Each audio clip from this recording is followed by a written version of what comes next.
Hello and welcome to College Admissions with Mark and Anna. Each week we talk about different college admissions topics and answer those tough questions you may be dealing with concerning getting into the college of your choice. We know how stressful this process can be, so each episode we try to make it easier to navigate.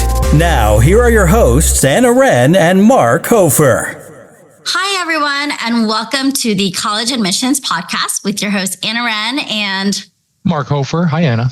Hi. We're really excited because today we have a special guest. We have Sydney Trahan from Worcester Polytechnic Institute. She is the Assistant Director of Admissions, but for everyone out there, it's also fondly known as WPI, even though it's pronounced Worcester. So we're going to dive into all of that, though. But welcome, Sydney. Awesome. Thank you so much for having me. I'm excited. We're excited to talk about technical schools because I feel like we don't normally get a chance to talk about that. So for our audience that may be newer to the process, what is different about WPI as compared to, let's say, traditional colleges and universities? Yeah. So like other colleges and universities, our students will attend lectures and they'll have homework and they'll do projects. But for us, really, Polytechnic is kind of all about focusing on experiential learning, focusing on that hands-on aspect of learning. We have project-based curriculum. So everything really at WPI is kind of revolving around some form of a project. Very good.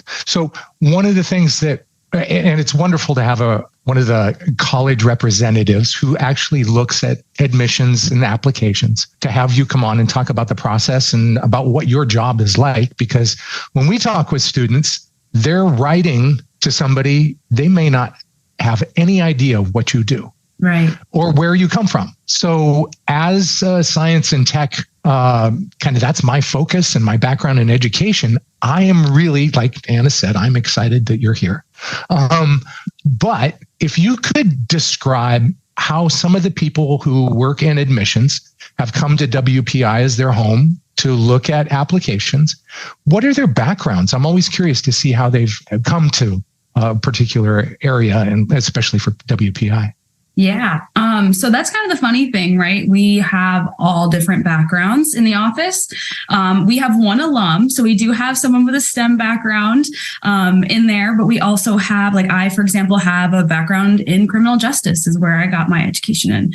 And then we have folks that were in business. We have folks that were more focused in maybe like a marketing or a communication standpoint. And so we have folks from all over the spectrum of different kinds of education, which I think is really special because it helps our review process.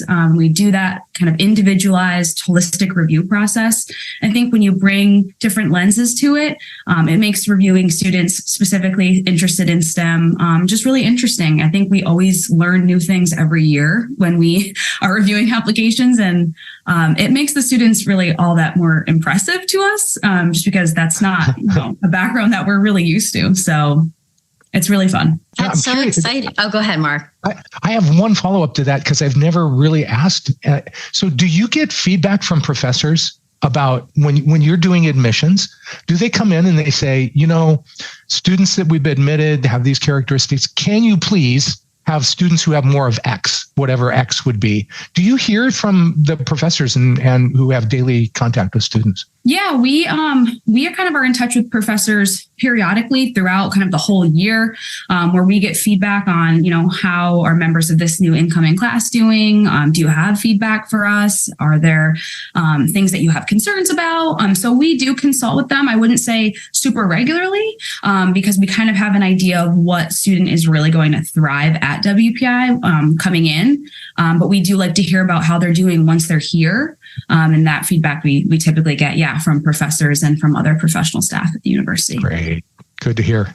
So I was curious because, as we know, with test optional being so popular these past few years post-COVID, and you guys being a STEM school, what qualities do you guys look for? Just like you said, like what qualities do you look for in applicants that you think would help them thrive at WPI? Right. Yeah. We moved to a test blind policy about 2 years ago now. And so that was really new for us. We were test optional for like the past 8 years. We moved to a test blind policy. So that's a question that we get a lot. If you're not looking at the test scores, you're not looking at those numbers, what are you looking at? And for us, we look at a number of things. One of the most important things being, is the student, whoever's application we're reviewing, is the student somebody that works well with others? Is there evidence of that in their involvement? And that, I tell prospective students all the time, that can mean anything. It can mean sports. It can mean clubs. It can mean volunteer work. It can mean your job that you might have. It could mean family responsibilities. Are you working well with others in teams, in groups? Because you'll be doing that so much at WPI with that project-based curriculum. So that's like one of the big things we look for.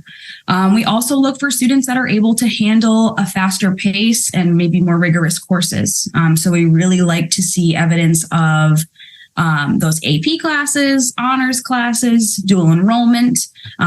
We operate on a 7-week term system here. So we take what would typically be a 14-week long semester at most colleges and universities, and we cut that in half.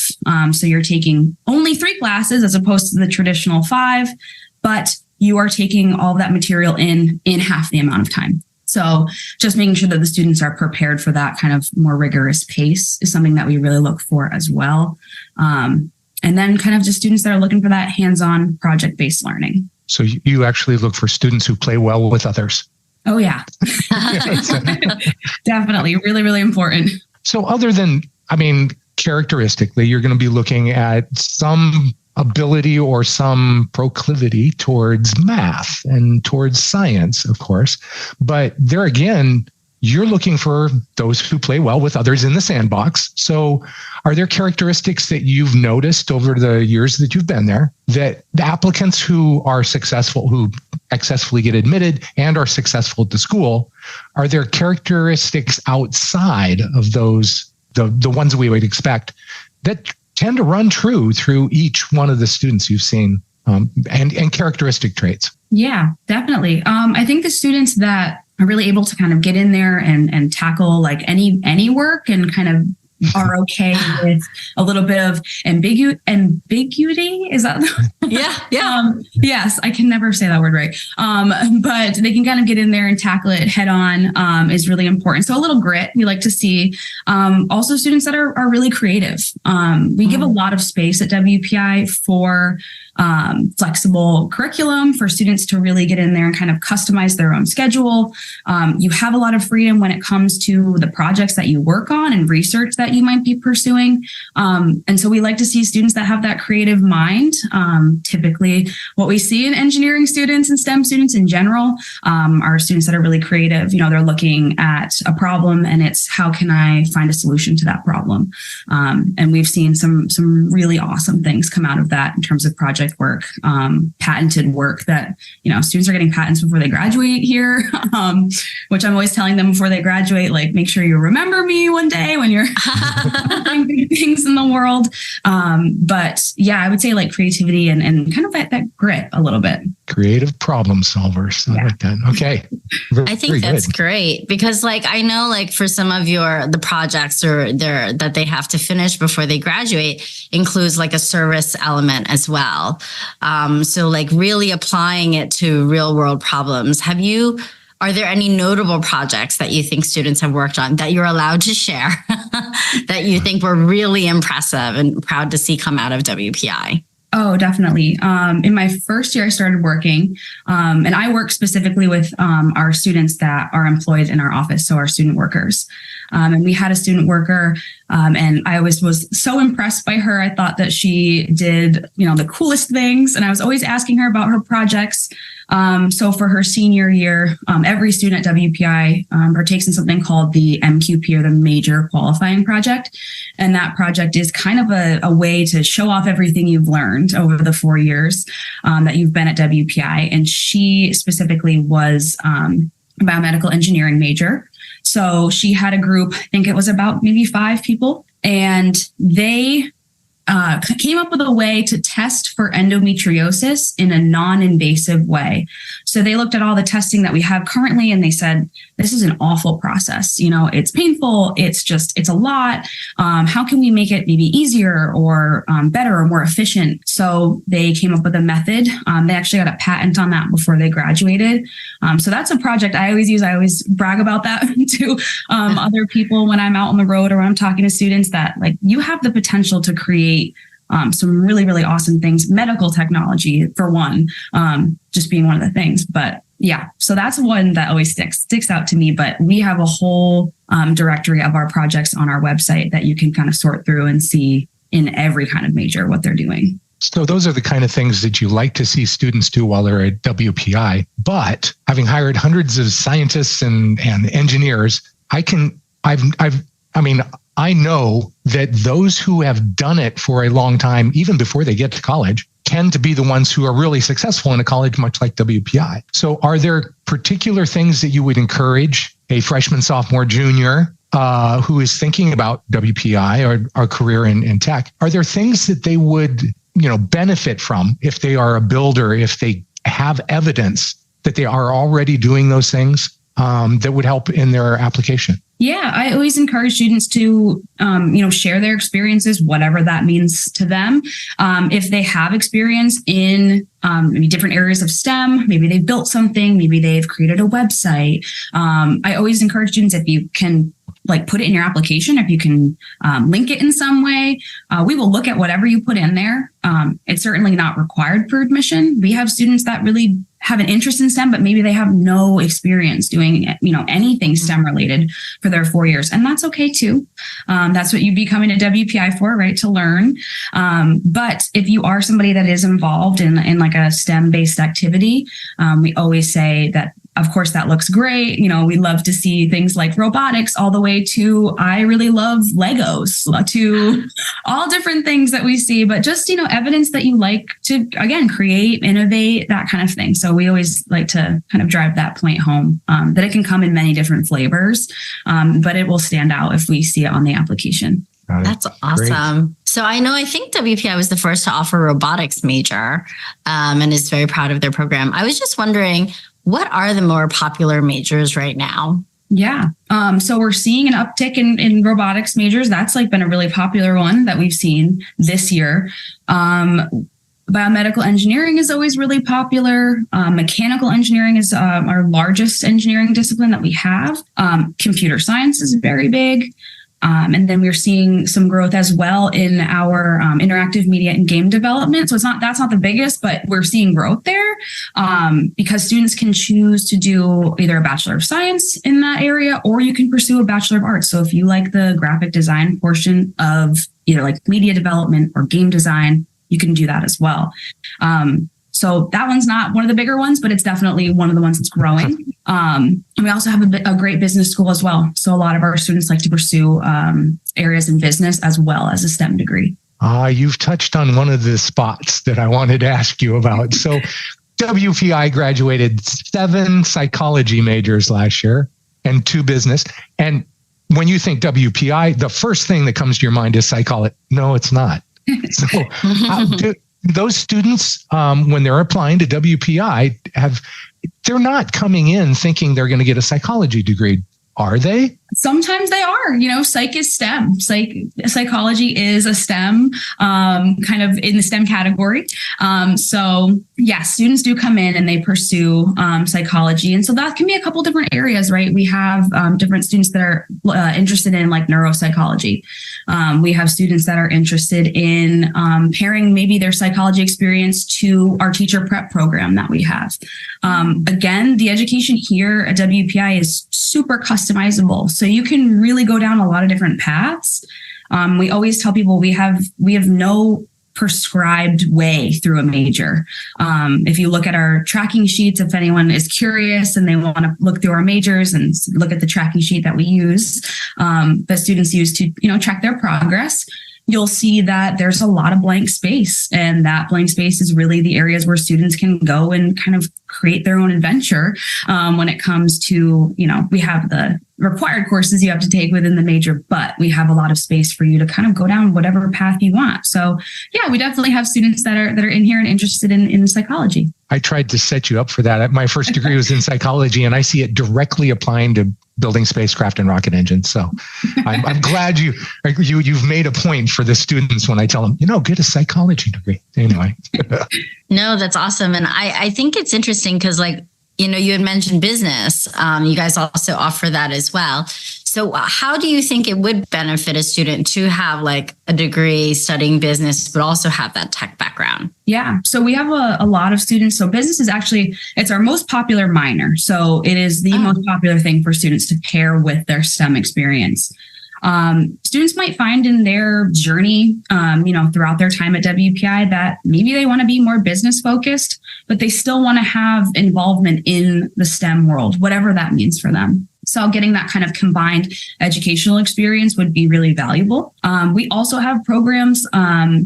We just added a new program involving finances. So we have a whole kind of area on that we've added in as well. That's our newest major. So we're really excited about that. But yeah, so a lot of students like to pair their business STEM experience with business experience. So we like to see kind of the different combinations they create. If you're getting a patent, if you're applying for a patent, a business degree is a really good idea to have. Right. Running that as well, for sure. So when students come to you after they've got on campus, are there things that you have noticed that freshmen at WPI, the things they think that they're going to get on campus versus the reality of campus? Are there often, when you have orientation at WPI, that you tell students, I know you think you're coming to do X, Y, and Z, but actually, here's the way we do it? Are there misconceptions that students have? Yeah, I would say maybe one of the more common ones is that students come in and they're really excited, right? They're really excited to start. And they're like, how can I take more than 3 classes a term? And we love that ambition and we love the drive. But we always kind of start off and say, listen, start with the 3. And then if you want to, overload your schedule at some point during your time, you can totally do that. But, start slow. The classes are advanced and they are quick. And you get students that ask even before they, come to WPI, do you have an honors program? And we always tell people, well, the whole thing is kind of an honors program. So if that is a good thing or bad thing for you personally, but we have that, it's accelerated, all of it is. So I'd say that's probably the most common one, is that students come in and they're like, how can I overload right away? Oh my gosh. You've got some really ambitious students there, but I wonder if they realize, because they'd be taking 6 courses for a semester, whereas 5 is usually the average at most colleges that run a semester system. Right. So that's so funny though, that they would do that. Is there a reason, I'm sure there is, why you guys intentionally did it so that it's quarters and 3 classes? I'm not sure if there's a specific, reason as to why. I think we just come up with this whole unique structure, kind of how we're going to roll out the academic curriculum for the students. So our plan, we call it WPI plan, and it's really what sets us apart from other schools. And that plan is, again, it's unique to us. It's been in place for over 50 years. So we have 4 terms in a year, each term 7 weeks. For each of those 7 weeks, you're going to be taking 3 new classes. So I always get to say you get 4 first days of school, which is fun. But students are doing that. They're doing their project-based learning kind of throughout that. You have smaller projects. And then we have 4 projects that you'll need to complete throughout your time. Technically 3 are required and 1 is optional.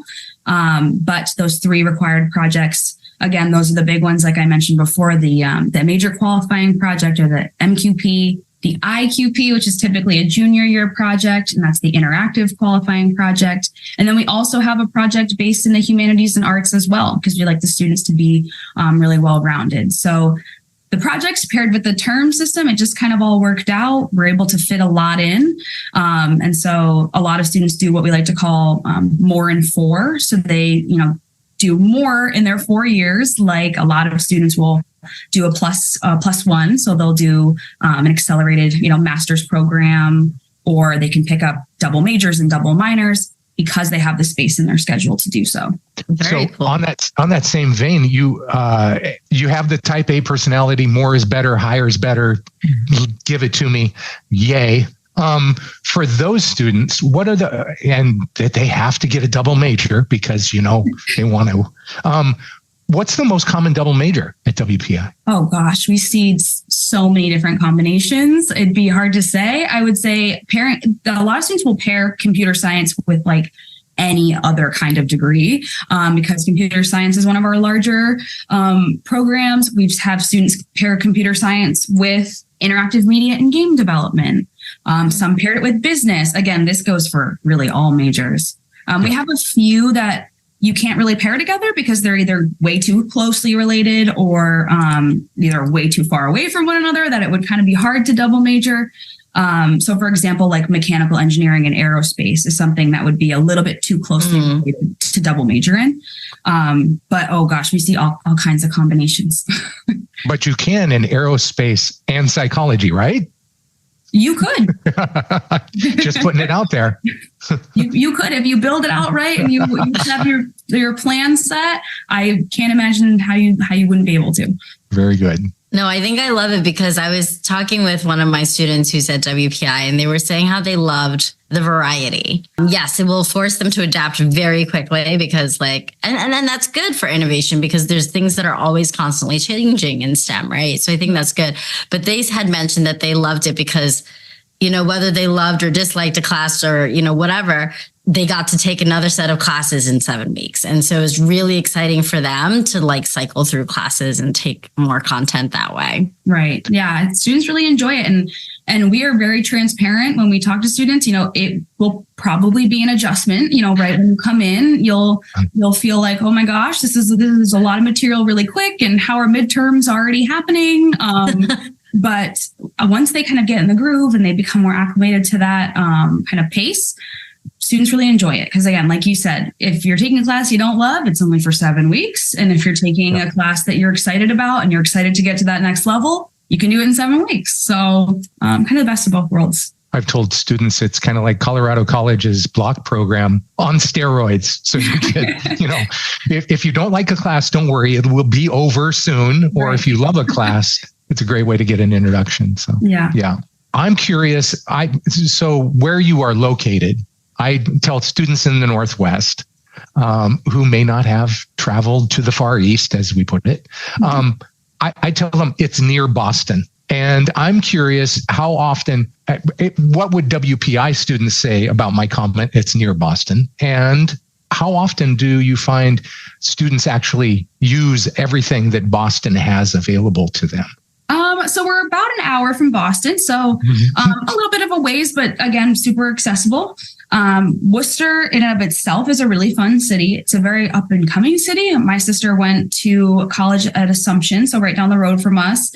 And she graduated a while ago. So I have been going to Worcester back and forth even before I started working at WPI. So I've seen so many changes just being there for the past, 2 years working there in the city itself.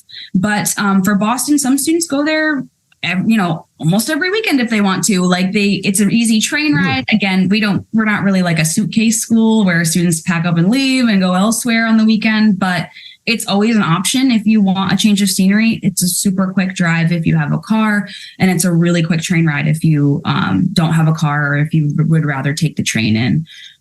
So you can still access Boston again, and Worcester is a really great city as well if you kind of want to get out and explore. We have a great location in the city to do that. If you were to leave right now and get on the train, how long would it take you to get to Boston? I think the train is maybe like an hour and some change, I would say. Yeah. Perfect. And it has Wi-Fi. That's not bad. So you had mentioned that, obviously WPI is not a suitcase school. Where do you think most students find themselves on the weekends or in their non-study time? Yeah. Involved in something club related, organization related, sports related, because they do so many different things on campus. I think our like fun little stat that we share is that you're more likely to find a WPI student involved in 2 or more things than a student involved in nothing. So super, super involved student body. They're out there on our quad area on the weekends doing activities. We have Greek Life that are always hosting different events, fundraising activities. We have different cultural celebrations that happen on campus. So there's always something going on the weekends. So sporting events, that kind of thing. So students are always kind of preoccupied with that. I feel like that's their moment of their free time. The week is busy, and so it gets tough. But when you have your moments on the weekends and at night during the week, they're always involved in something club related, organization related. One of the interesting things that students, when I have them do a little bit of research into their list that I give them and get feedback from, for WPI, they get thrown off. I shouldn't say thrown off. They're either intrigued or they don't understand that 40% actually more than 40% of WPI students are part of the Greek system. So you have to and then I have the conversation of different schools, different Greek experience. So can you explain how 40% of the students taking 3 classes in 7 weeks are actually part of the Greek system, and what is the Greek system like at WPI? Yeah. So I always say, and I came from a college that didn't have Greek life. So I was unfamiliar with kind of what Greek life was like, other than kind of what you might stereotypically think of at, very large state institutions where Greek life is very prominent, and it's kind of a lot about partying, and it can get a little crazy. I think at WPI Greek life it's a different flavor of Greek life. So students are always running, again, like some sort of event on campus for a fundraising opportunity, or it's some other kind of involvement with the campus. And you still see the Greek houses. Students still live in houses together, sororities and fraternities. They're kind of around the outskirts of campus. But I really do feel like it's a very wholesome Greek life experience. Again, it's a great way for students to connect with one another, to help one another out. You're leaning on each other for assistance, not only in your academics, but also just like in your social life. But I would say it's not everything. If you're not in Greek life, it doesn't mean that you are not going to have a social life at WPI. Like, again, Greek life might just be a fraction of most of the students' experience. Again, another thing to add onto the very large list of things that they likely partake in. So I would say it's not like an overwhelming presence, but it's just something to add to your experience. Good. That's awesome. So I know you had mentioned before that you guys do a holistic review. Could you tell us more about what that's like? Because everybody does holistic reviews differently, I feel like. So what is it like at WPI? Yeah. Holistic means a lot of different things to different people. Right. Right.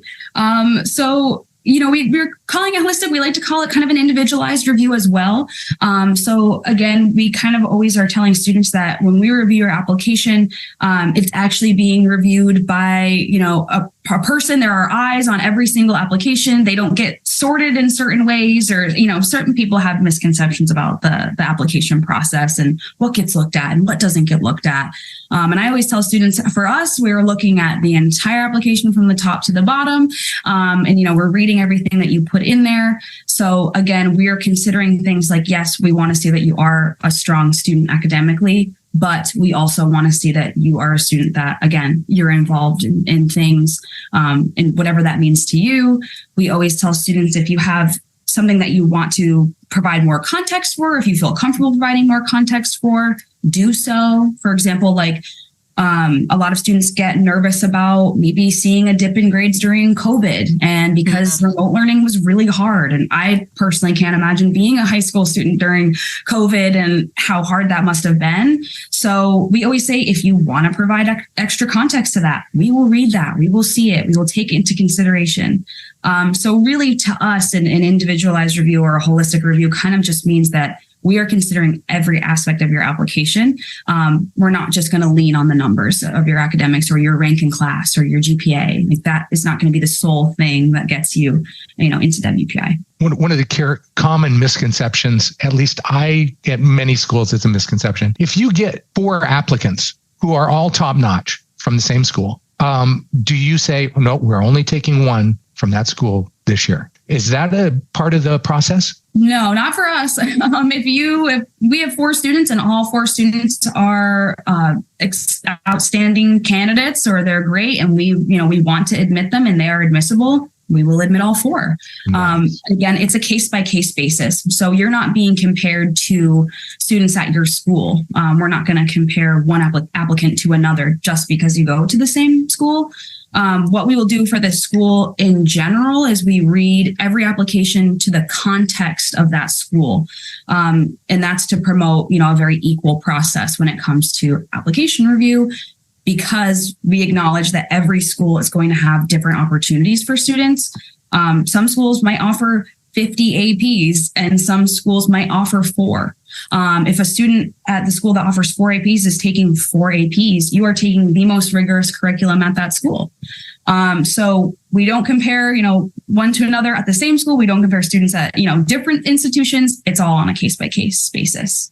Very good. So one of the things, whenever I talk to a representative for the first time, I often ask them, so what's your favorite part of the application? And I mean, it's really interesting because you have it sounds like a very diverse group who's reading the applications. And I'm sure that everybody has their own specific area. I was amazed to find out how many people love the activities list, because in their view, it shows creativity, it shows economy of characters, all of the above. Yeah. I'm curious, do you have a specific area of the application that you go, oh, now I get to read X? Yeah. So I really like reading. I like the essay. I'm an essay girl. And I also like reading the answers to our supplemental that we have. So I like to read kind of where students are writing things. But again, I have colleagues that enjoy the activity section. They like to see, they're like, what are people doing? What kind of projects are you working on? Are you in Rubik's Cube Club? Are you in this club? We love to see the different things. There are clubs that we sometimes have never heard of, and it's really fun to learn about them. So the activity section is really fun to look at. It's good to see what people are involved in. And it's where, in my opinion, where I always am the most impressed is where students talk about research or clubs or organizations or volunteer work. But for me, I really love to read the essay. I like when students take a creative approach. It doesn't have to be anything crazy. It doesn't have to be a crazy story that you have. Doesn't have to be anything like that. I love that students, when they take a creative approach to the essay, it really kind of adds something. It shows their personality in a different way. Very good. I love that. And you mentioned essays. And so I have a question for you, because you are a STEM school. Do you ever find that your essays are very filled with jargon that might be more technical? And is that okay? That is a great question. Because you have such a diverse reading pool. And so I could see that being welcome, but I could also be like, oh, would that be a challenge too? Oh, yeah. I would say I've read a lot of essays where I'm reading something and I'm like, oh, my gosh, this is way over my head. It's really technical, but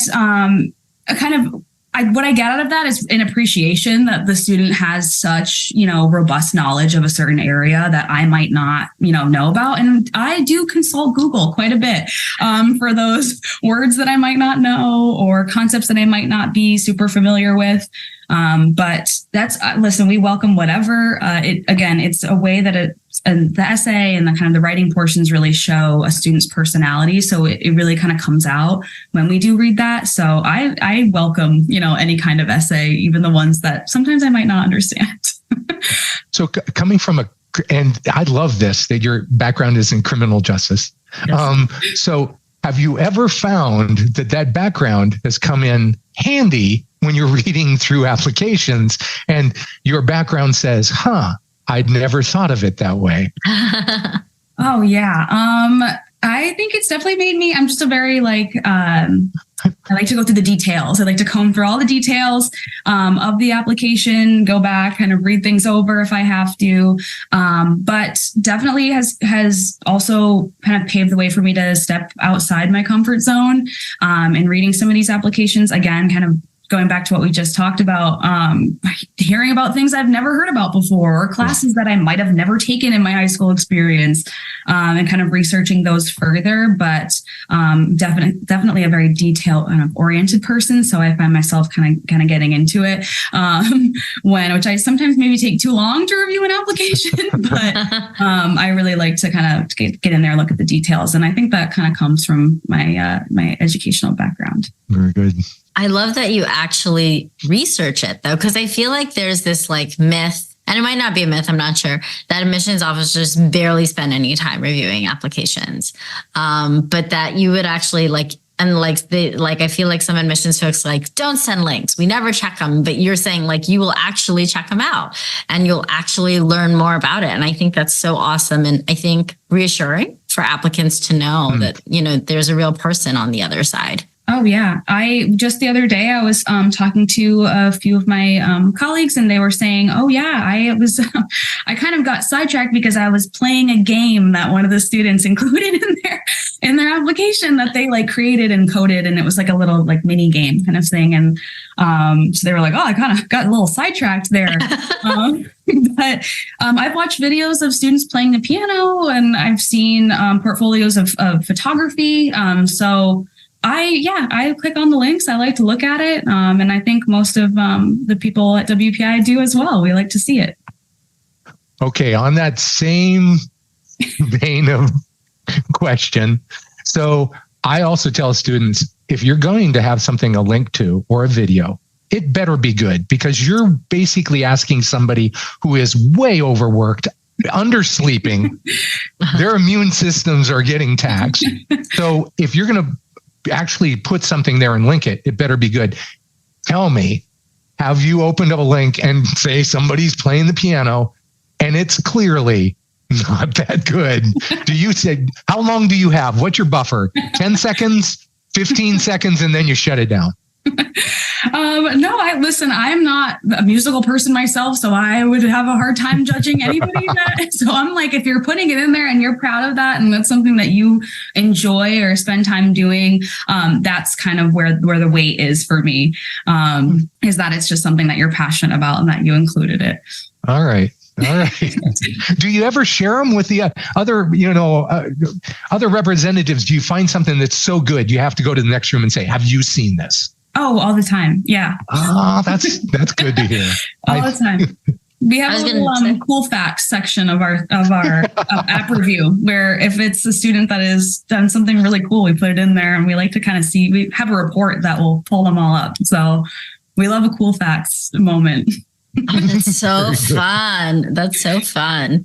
I was going to ask you a question. So that is totally cool that there's the cool facts and stuff like that. So how many readers are there at WPI, and how taxed are you guys? Because Mark brought it up and I was just wondering, and just for students out there to know, you guys do have you're very busy. You guys have early decision, obviously. And so I'm assuming you guys care about demonstrated interest. So do you guys welcome students to get in touch, or is it you're very busy and just show it through the application? I always recommend for students to, we call it, how many times you might touch a school. So that could be virtually, it could be, physically, showing up to campus and doing a tour if you're able to. But we definitely look at demonstrated interest. We are an institution that does, see that. But we typically tell students all the time that, to reach out, you can, tell us you're interested. We will attach it to your file. Any kind of flavor of that is always really good when you're talking about kind of demonstrated interest. Okay. How about when you have freshmen and sophomores and they are ahead of the game cognitively and emotionally and socially, and they actually know they're headed towards a STEM school and WPI is on their radar? Would a freshman and sophomore who doesn't have an application already open at the school so that nothing can go into it, would you encourage them to reach out to their regional representative and say, I have a couple of questions, and they're, again, a couple of questions that are sincere and authentic questions. Is that something you would encourage of a freshman or sophomore, or is it something you would encourage them to wait until they are a junior? Yeah. So I think that, when you're early on in the process and you're just starting to learn, I think if you're able to go to fairs and, hopefully we'll be there. We have new regional representatives. Now we have one in Southern California. We have one in Chicago. We have one in Jersey. We have one in DC. So we have a lot of folks across the country. So we're hoping, and then we do have the team kind of in Worcester that will also travel. So we're hoping to be at as many fairs as we possibly can. But if we're not at a fair that you can, visit and you do have questions, certainly reach out. You can reach out to our regular admissions inbox, or if you go on our website, you can kind of see the geographical territories that we cover, or the different counselors cover. So you can kind of look through there. If you're a student from New England, it might be a little harder because we split up Massachusetts, for example, like a bunch of different ways.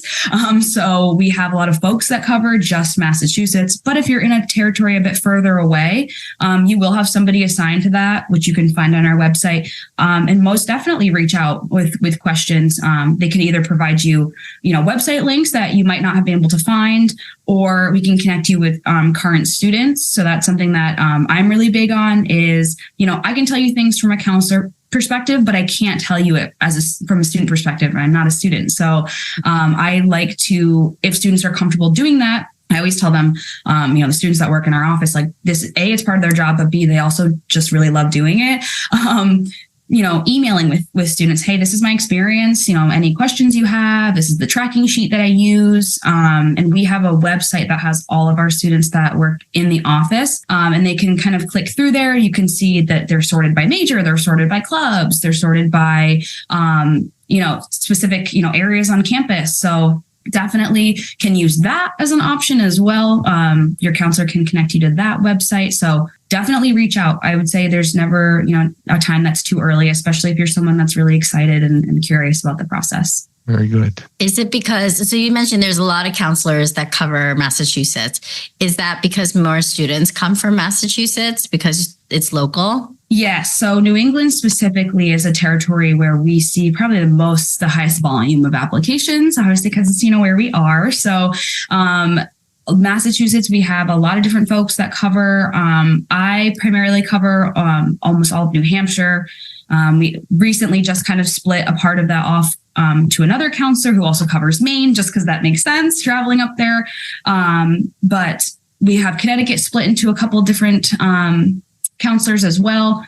So primarily really just the New England area we split up, and then everywhere else is kind of one counselor assigned to that area.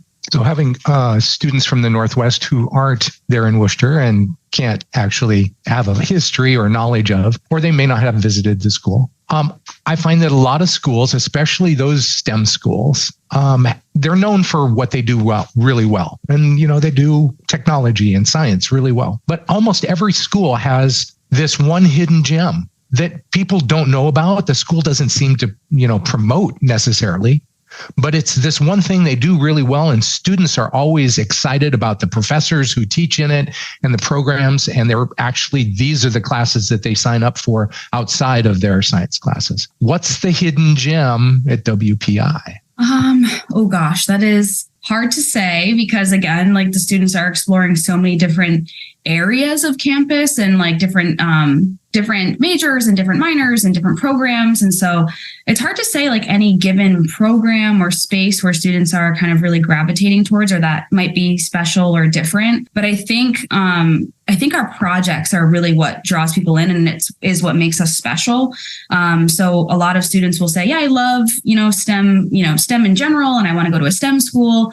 But the way that we, lay out the projects for the students, how we have one in the humanities and arts, that lets students, explore areas. For example, like I'd say actually music is probably an area where a lot of students are coming to WPI and they're partaking in some form of music. If that's singing, if it's playing it, we have marching bands, we have different kinds of a cappella groups. So music is actually really big. And you can roll that into your educational experience. You can make that your humanities and arts requirement. So you can do what you love, or kind of a passion that you might have on the side of STEM, and you can make it part of your educational experience.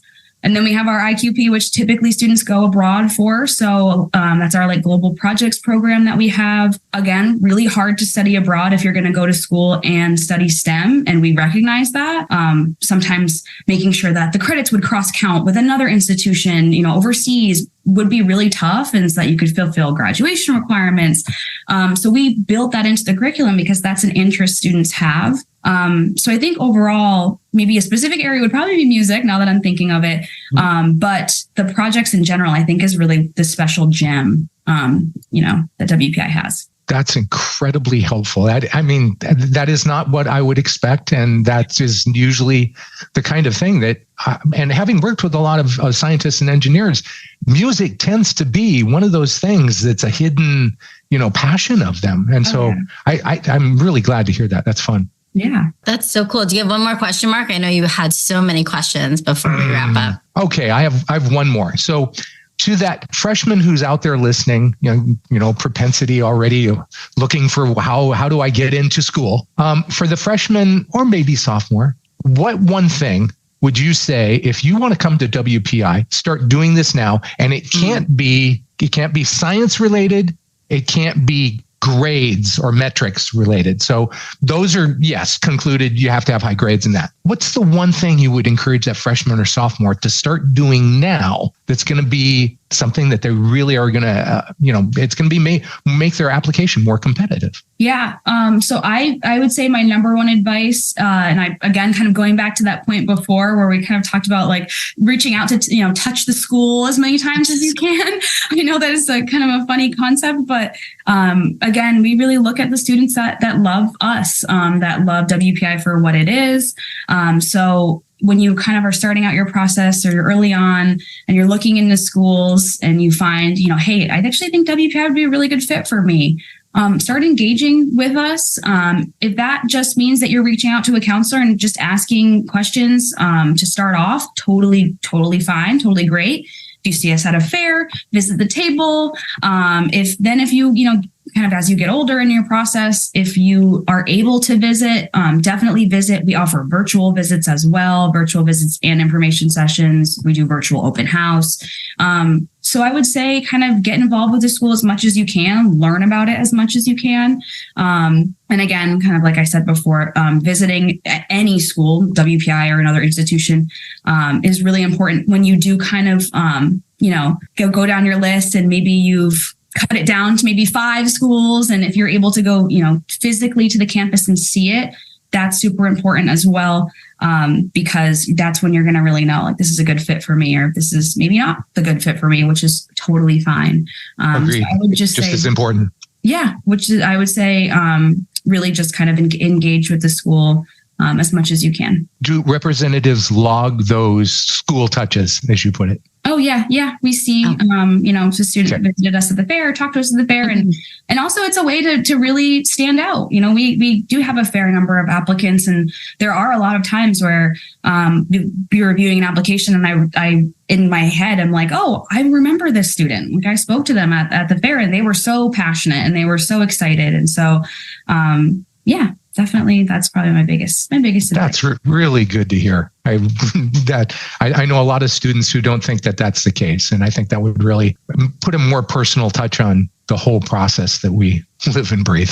Definitely. No, it's such good advice too, and I would say that WPI offers amazing tours, because when my students go visit, they come back and they're like, this is a fit. And I think it's so hard to help students find that fit. But I hear back from parents and students that go to WPI and it's like, they just know. So great job to your team also for delivering amazing experiences for our students. Oh my gosh, thank you. That is so great to hear as somebody who manages the tour guides. It's my favorite thing to hear. But we're always telling them, like, you guys are the people that make the difference in the process. You're delivering an experience, or you're telling them about your school, or telling them about your experience, which could make all the difference to somebody. If they can see themselves in your shoes at WPI, like, that is so important. So I will definitely make sure to give them that feedback that we are getting some shout outs all over the place. Awesome. So Sydney, if people want to learn more about WPI or get in touch with you, how can they best do that? Yeah, so you can reach out. We have a like a general admissions inbox, and that's just admissions@wpi.edu. We also have like all of our phone number, address on our website. And then if you wanted to reach out to me specifically, my email is just S, so my first initial, and then Trahan, Trahan @wpi.edu. So if you're listening to this and you want to reach out to me, and then you want to connect with maybe your counselor, I can do that as well. So either way is totally fine. Or I can connect you with a current student if you're interested in talking. Awesome. Thank you so much, Sydney, for your time. Yeah, thank you so much for having me. This was fun. Incredibly helpful. Very, very much more. Thank you, Sydney. Thank you so much. Thanks for listening to College Admissions with Mark and Anna, where we make getting into college easy and fun. Don't forget to go over to iTunes and subscribe to get updated each time we release a new episode.